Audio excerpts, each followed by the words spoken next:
Okay, lesson 78. Hi, everybody. I'm so happy to film during the day. I don't like waiting till the end of the night, but lesson 78 is let miracles replace all grievances. And this practicing was very specific. It was for us to choose someone in our life. It says, we will select one person you have used as target for your grievances and lay the grievances aside and look at him. And of course, him and her, synonymous. So then it says, we will see him or her in their role they are playing. You will attempt to hold him in your mind first as you now consider him. You will review his faults, the difficulties you have had with him, the pain he caused you, his neglect, and all the little and the larger hurts he gave. You will regard his body with its flaws and better points as well, and you will think of his mistakes and even of his quote-unquote sins. Then let us ask of him, capital H, who knows his Son of God, who knows this Son of God in his reality and truth, that we may look on him in a different way and see our Savior shining in the light of true forgiveness given unto us.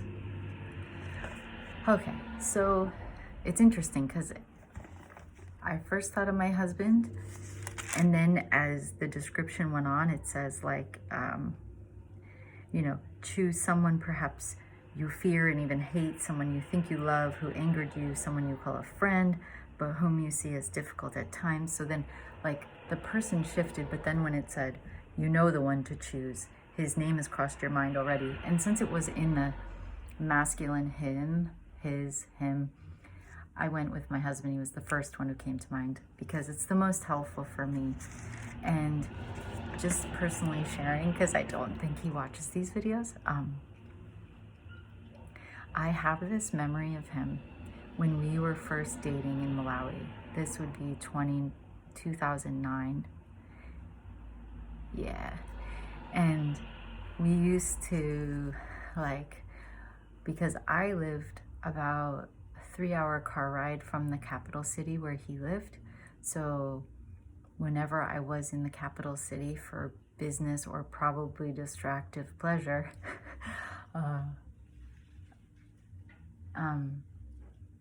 we would text and we would meet. And there's this one time where I remember him wearing this kind of purple shirt which had stripes, and he just emerged from this area and I was walking toward him, but it was literally kind of my knight in shining armor moment. And as it was describing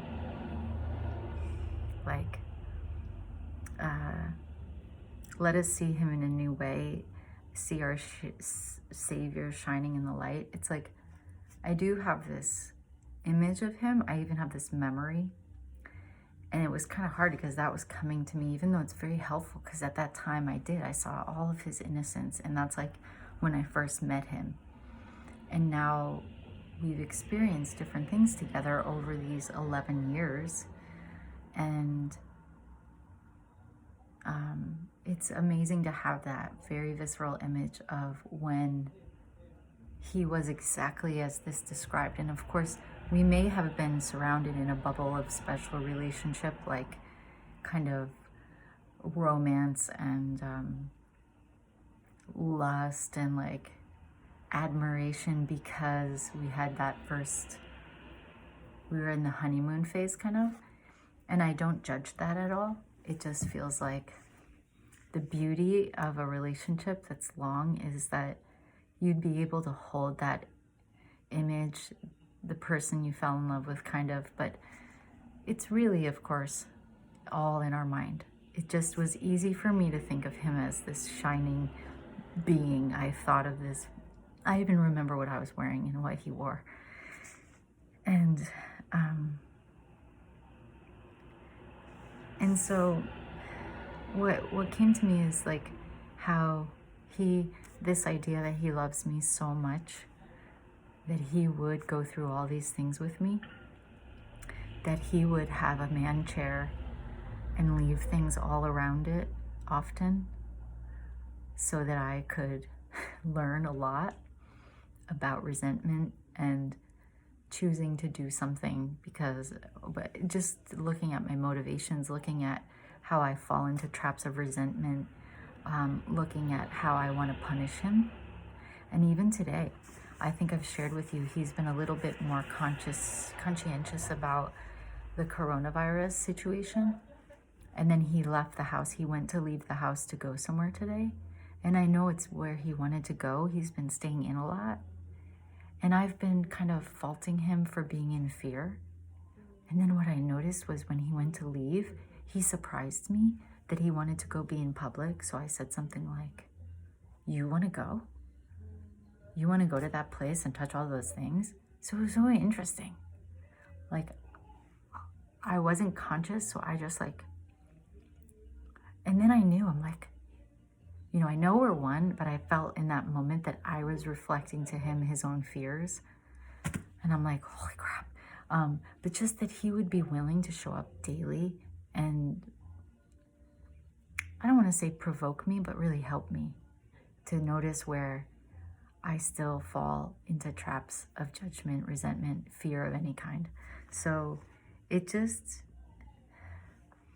the idea of let miracles replace grievances was just like, he gives me this chance every day to choose a miraculous way of being.